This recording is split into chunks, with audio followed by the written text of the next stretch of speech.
Hi guys, and welcome back to my channel, or welcome if this is your first time here. My name is Dana. It's actually been a while since I've done a sit-down video, so it feels kind of weird today for some reason. Last few sit-down videos that you guys saw were filmed almost a month and a half ago now, so yeah. I am really excited to be collaborating today with Chan 7. She is another homeschool mama here on YouTube, so I'll have her channel linked down below. They are an Air Force family, so if you are also a military family that also homeschools, I think you find great content on her channel, so be sure to go check her out.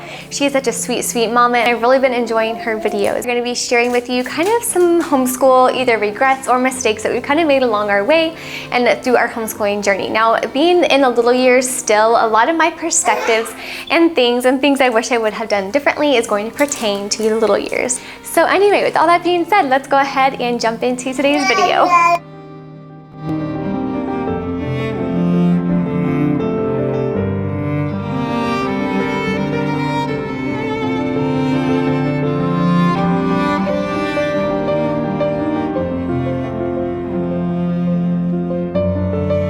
So the first thing that I wish I would have done differently, and this is going to pertain to actual curriculum, and that is feeling the need to check every box and to check everything off of the to-do list when it comes to the curriculum.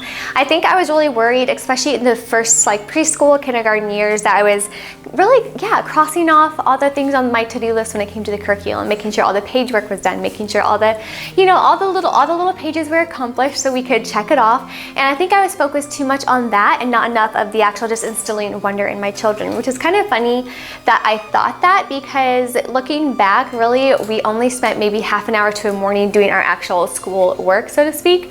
So in my mind, it's like, well, they had a whole day of exploring wonder, of reading books and things like that. But I was still ultimately focused our schooling on making sure everything got done, instead of also really pouring into them as far as, reading the living books and other books like that where they can have curiosity answered.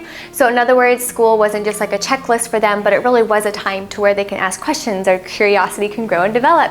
And especially in the little years, that's so, so important. So I'm really thankful that I kind of learned to just take a step back and not feeling the need to do every problem and check everything off of my to-do list when it comes to our curriculum. And that has honestly provided us a lot of freedom this year. And I've mentioned before that my son is doing the CLE program, and in his math and language arts and even his reading, there's just a lot of practice problems.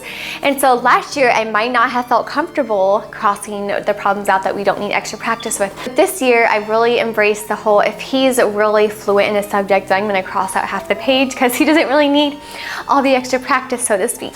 But I am thankful that I got to that point, and it was something that I did regret doing last year, and something that I am thankful I learned because I'm able to be more flexible and not just focus on that to-do list with my now kindergartner. So another thing that I wish I would have done a little bit differently, and that is spending too much time and energy researching curriculums that I know we're not even going to use. And not necessarily just curriculum, but subjects. So we're not doing a formal curriculum. We haven't done a formal curriculum for both history and science this year, and I do not intend to do a formal history and science curriculum for next year. I have a couple little side things that we'll be sharing in upcoming kind of what we're doing instead videos, but I'm not doing a formal curriculum. And something I wish I would have done is not spend a lot of time and energy, like I said, researching the best kindergarten science curriculum or the best first grade science curriculum or the best second grade things, because I know that at that time we weren't even going to plan on using a formal curriculum for those two subjects, especially in the little years. So I wish I would have just kind of stopped looking into it, because I knew kind of in my heart and what our family's direction was taking us that we weren't going to be using that formal curriculum. So I wish I would have just accepted the fact that we were not going to be using it and moved on. Something else that I really wish that we would have done last year, and something that I'm really thankful that I've kind of gotten to the place that I am able to do this better this year. But last year, I did not take enough breaks when it came to during actual school morning, which kind of led to a lot of frustration. Like really in the little years, their time attention span, whatever you want to call it, is about 15-20 minutes at the very most.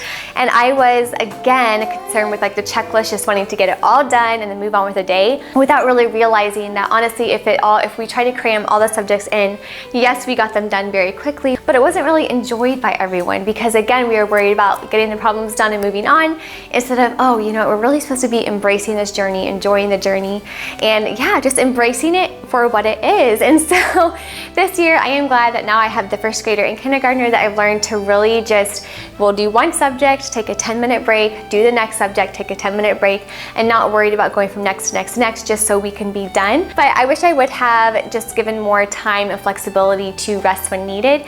And then the next thing after that, when it comes to wanting my kids to have breaks in between, but to also give myself grace for when I need a break as well, because a lot of the times I've become really, really good now with realizing and really understanding and really honestly sensing when my children need to step back, when they need to break, when they need to get up and jump on our little trampoline here for a little bit to get out the wiggles. And that's great, but I also am trying to get better at, and this is something that's a current thing too, as if also if mama needs a break too, then maybe we just don't do school for that day. Learning that it's okay for me to take a break if needed as well is really, really important, because homeschooling is a very, very beautiful thing, and I don't want to be the reason why it's unenjoyable, if that makes sense. Or not enjoyable, I should say, but really giving myself grace to step back if needed. And honestly, on those days where I realize, oh, maybe I need to take the day off as well, and that is the day where the only homeschooling things that we really do are our read aloud. So we'll do a lot of reading aloud. And honestly, those are also the days where I'll just like play with the kiddos. Like we'll do board games. That's when we'll do kind of our unit study things. Like right now we're doing some geography activities and things like that. But we're only doing that a couple times a week. But on those days where mama is also needing to step back for a day or two, that's the type of stuff we do. So we're still learning. And honestly, it's funny because on those days I feel bad. We're like, oh, we're not doing the actual workbook, so to speak. Those are their best days. They just love those days when we're cuddled up on the couch and we're reading. And in those moments when I feel like I'm failing a little bit as a homeschool teacher, they're succeeding in life because they're so joyful and happy that for one, they get a day off of school. So for them, it's the best day ever. And then they are also enjoying some one-on-one time with mommy, which also fills their cups and my cups as well at the same time. So really just learning to give myself more grace. And I wish I would have done that a lot sooner last year. I think it would have been a better transition this year. So the last thing that I wish I would have done differently last year, or I keep saying last year, I really mean 2 years ago, but that is that when a curriculum is not working, to just stop and find something else that works if it isn't working. And I finally have done that this year, and I'm really thankful for that, because the previous years I was like, well, I did spend money on this curriculum, I have to finish it. But if it's causing your child to be extremely bored, or he's really struggling or something like that, it's better to just close the book, because honestly at that point, if the child's no longer interested, if he doesn't want to do it, if it's like a really like, you know, pulling and tugging to get them to do it, it's easier honestly to just close it, find something else that works better according to their learning styles. So that's kind of why we switched to CLE for my first grader, because it was more of his learning style, open and go, done, ready to go. But for my kindergartner, we had to change everything this past month, and I was really, really sad because I talked so highly of this curriculum and she loved it till she didn't. And so it's hard to explain that about a curriculum, how you can go from loving it, and me loving it, and then all of a sudden within, I feel like 7 to 8 days, it just became really hard. Anyway, I'll be sharing all those things that we switched over to in an upcoming video. But I've also realized that if something doesn't work, to not try to force it, because like I said, you as a parent, teacher, and your child will probably be miserable if you try to force something to happen that's not working for you anymore. And so it was worth the extra money for me. It only cost, I think, about $35, $40 to switch everything over. So it was very affordable in that regard, at least for my kindergartner. So that was a blessing that we were able to kind of switch things over and hold her off a little bit, and I'll share that in an upcoming video until we reach that full first grade level in the fall. So those are the things that I honestly, looking back, would have done differently, but I'm also thankful that we go through that and we experience those different things, because now we're able to adjust to our kiddos even more. We're being better students of our children as they're teaching us kind of their learning styles and who they are as little people, and that has been a huge joy. So, and I want to also mention as well that one of the biggest joys of homeschooling is we can go slower if needed. And this is another thing that I guess I could add this as number 5 or 6 or whatever number we are now. I don't think I even have numbers anyway. And that is that we don't have to feel like we have to rush and get everything done, because we can kind of tiptoe into summer if we need to. I'm a huge fan of schooling year round. However, I do like my kids to have a completely like more just like maybe 1 or 2 days a week to keep up on like math and reading during the summer, but really just have a beautiful summer of like not worrying about the school thing every day and just a ton of outdoor time.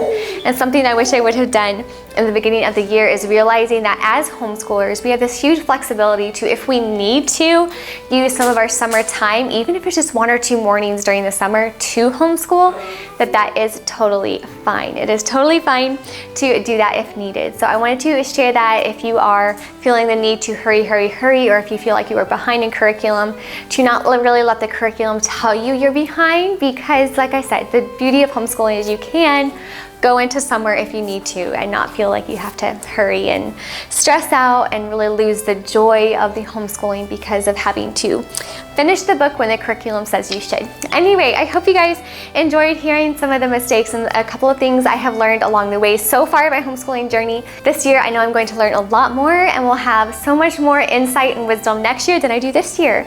And I'm excited, honestly, to maybe touch on this subject and do these videos, maybe not quarterly, but definitely maybe twice a year, because it's really fun to see things that you've learned even in that 6-month time period. It's so fun to see how far we've come together, not just in my little people, but me as their teacher and mama and things like that as well. But I'm gonna go ahead and end the video here. Again, I hope you guys enjoyed it. Don't forget to check out the Chan 7. I will have her channel linked down below.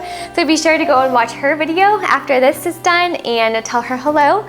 And until my next video, I hope you guys have a great day, whatever you're doing, and God bless. Bye.